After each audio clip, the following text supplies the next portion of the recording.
Guys welcome back to my new blog. ಎಲ್ಲರಿಗೂ good morning ಹೇಳ್ಕೊತ ನಾ 2-3 ದಿನ ಆಯಿತು ನಂದು ವೀಡಿಯೋನು ಮಾಡೋ ಮನಸ್ಸಿಲ್ಲ ತಿಳಕ್ಕಿಂತ ಅದ ಬೇರೆ ಬೇರೆ ಟೆನ್ಷನ್ ಅದು ಇದು ಇರ್ತಾವಲ್ಲ, ಹಂಗೆ ಉಸ್ಲಿ ಅದ್ರ ಕಲಾಗ ಒಂದು 2-3 ದಿನ ಆಯಿತು ವೀಡಿಯೋ ಶಾರ್ಟೇ ಆಗ್ಯಾವ, ಸಣ್ಣ ಆಗ್ಯಾವ. ಇಷ್ಟು ಹೇಳ್ತೀನಿ ಫ್ರೆಂಡ್ಸ್. ಈಗ ಕೆಲ್ಸಕ್ಕೆ ಹೊಂಟಿವು, ನೋಡಕತ್ತೀರಿ ನಡಿ.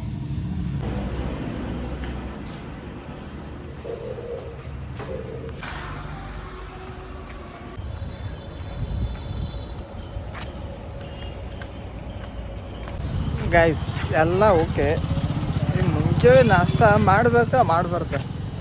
ನಾ ಈಗಿರೋ ಸಿಚುವೇಶನ್ದಾಗ ಮಾಡಬೇಕು. ಒಬ್ಬೊಬ್ಬರು ನಡೀತದೆ ಮಧ್ಯಾಹ್ನ ಊಟನೇ. ಅವನು ಪೈಲಾನೇ ಸಣ್ಣ ಇದ್ದೀನಿ, ಮತ್ತು ಅಕಸ್ಮಾತ್ ಮುಂಚೆ ನಾಷ್ಟ ಬಿಟ್ಟವ್ರು ಮತ್ತೆ ಇರ್ತೀವಿ ನಟೆ.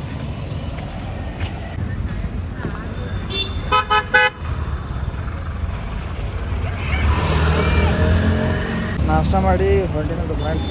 ಇದು ಸ್ವಲ್ಪ ಚಾರ್ಜ್ ಇಲ್ಲ ನನ್ನ ಮೊಬೈಲ್ಗೆ, ಮತ್ತು ಮಧ್ಯಾಹ್ನ ಆಗಿ ಮಾಡ್ತೀನಿ ವೀಡಿಯೋ. ಗಾಯ್ಸ್ ನೋಡ್ರಿ, ನಿಮ್ಮ ಮುಂಜಾನೆ ಚಾರ್ಜ್ ಇರಲಿಲ್ಲ, ಅದ್ರ ಕಾಲ ವೀಡಿಯೋ ಮಾಡೋದಾಗಿಲ್ಲ. ಏನು ಅನ್ಕೋಬೇಡ್ರಿ, ಮತ್ತೇನು ಮಾಡೋದು, ನಮ್ಮದು ಎಲ್ಲ ಹೈರಾಣದ. ನೋಯ್ತು ಚಂದ ಬರ್ಲತ್ತು, ವೀಡಿಯೋ ಚಂದ ಕಾಣಿಸೋದು ನೋಡ್ರಿ ನಂದು.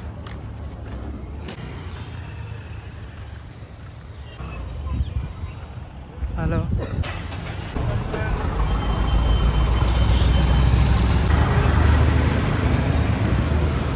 ನಾ ಪಾರ್ಸೆಲ್ ತಗೊಂಡು ಹೊಂಟೀನಿ ನೋಡ್ರಿ ಕೆಲ್ಸಕ್ಕೆ.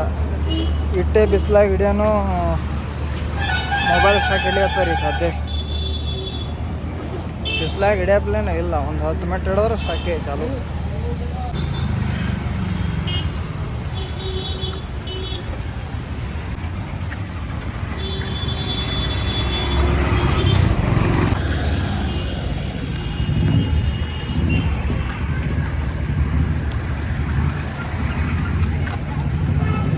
ಕೆಲಸದ ಕಡೆ ಬಂದೇನೆ, ಮತ್ತು ಅನ್ಕ ಸಿಗುತ್ತಲ್ಲಂತ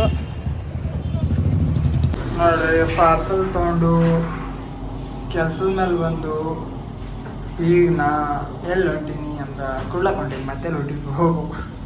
ಊಟ ಅಂತೂ ಮಾಡಿ ಬಂದೇನೆ, ನಾ ಕುಡ್ಲಕ್ಕೆ ಹೋಗ್ಬೇಕಂತೆ. ಗಾಯ್ಸ್ ಇವತ್ತೇ ಜರ ಲೇಟ್ ಮಾಡಿ ಬಂದೀನಿ. ಯಾಕಪ್ಪ ಅಂತಂದ್ರೆ ಒಂದು ಡೆಲಿವರಿ ಕೊಡೋದಿತ್ತು, ಹೋಮ್ ಡೆಲಿವರಿ ಇತ್ತು, ಕೊಡೋದಿತ್ತು. ಹೋಗಿದ್ದು ಅವನಿಗೆ ಹಾದಿ ಗೊತ್ತಿಲ್ಲ, ನನ್ನ ಕೂಡ ಬಂದುಬಿಟ್ಟದ ಮಗ. ಅವರು ಬೇರೆ ಊರದವ್ರು, ಅಂದ್ರೆ ಬೇರೆ ಸ್ಟೇಟ್ದವ್ರು ಇದ್ದರು, ಬಿಹಾರದವ್ರು. ಹೋಮ್ ಡೆಲಿವರಿ ಕೊಡು ಅಂದ್ರೆ ಸರ್ ಕೊಡು ಅಂದ್ರೆ ಕೊಡ್ಲಿಕ್ಕೆ ಹೊಂಟಿ ಹೋಗೀನಿ. 10-15 ಮಿನಿಟ್ ತಿರುಗಿಸ್ತಾ ಒಂದು 2 ಕಿಲೋಮೀಟ್ರ್ ಹೋದಂಗೆ ಆಯ್ತು ನಮ್ಗೆ. ಹೋಗಿ ಬಂದು ಇರಲಿ ಅದೊಂದು ಕೊಟ್ಟ, ಇರಲಿ ಮತ್ತು ಅಲ್ಲೇ ಇಳಿಸ್ಬಿಡ್ಬೇಕಂದಿದ್ದ ಮಗ. ನೀವನಿಗೆ 1 ಕಿಲೋಮೀಟ್ರ್ ದೂರ ಆಯಿತು, ಇಲ್ಲೇ ಆಯಿತು, ಮಗಳಿಗೆ ಆಯಿತು, ಆದ್ರೆ ಅವ್ನಿಗೆ ಗೊತ್ತಾಗಿಲ್ಲ. ಅಲ್ಲಿ ಇಳಿಸ್ಕೇಶನ್ ಬಂದಿದ್ರೆ ಆದಿತ್ತು ಅಂದು ನಾನು ಅನಿಸಿಕೆ. ನಿಮಗೆ ಹೆಂಗೆ ಅನ್ನಿಸ್ತದೆ ಕಾಮೆಂಟ್ ಮಾಡಿಬಿಡಿ.